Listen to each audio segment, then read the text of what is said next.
കൊരട്ടിയിൽ വീടുകയറി ആക്രമണം നടത്തുകയും വയോധികനെ പരിക്കേൽപ്പിക്കുകയും കാർ തകർക്കുകയും ചെയ്ത പ്രതി അറസ്റ്റിൽ.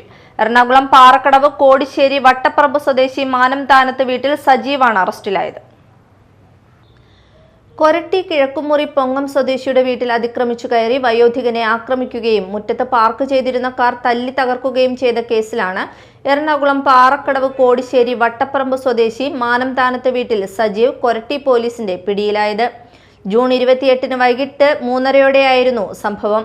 പരാതിക്കാരനായ സിബി തോമസിനോടുള്ള മുൻവൈരാഗ്യത്തിന്റെ പേരിൽ പ്രതി വീട്ടിലെത്തിയെന്നാണ് പോലീസിന്റെ കണ്ടെത്തൽ. തുടർന്ന് മുറ്റത്ത് പാർക്ക് ചെയ്തിരുന്ന കാറിന്റെ ചില്ലുകൾ കല്ലുകൊണ്ട് അടിച്ചു തകർക്കുകയും ആക്രമണം തടയാൻ ശ്രമിച്ച പരാതിക്കാരന്റെ പിതാവ് തോമസിനെ മർദ്ദിച്ച് പരിക്കേൽപ്പിക്കുകയുമായിരുന്നു. സംഭവത്തിൽ കാറിന് ഏകദേശം 50,000 രൂപയുടെ നാശനഷ്ടം സംഭവിച്ചതായും പോലീസ് അറിയിച്ചു. കൊരട്ടി പോലീസ് സ്റ്റേഷൻ SHO ഹബീബുള്ള എയുടെ നേതൃത്വത്തിൽ GSI സുമേഷ്, GSCPO ഉണ്ണികൃഷ്ണൻ, CPOമാരായ ശ്രീജിത്ത്, ജിതിൻ എന്നിവർ ഉൾപ്പെട്ട അന്വേഷണ സംഘമാണ് പ്രതിയെ അറസ്റ്റ് ചെയ്തത്. Media time, Koratty.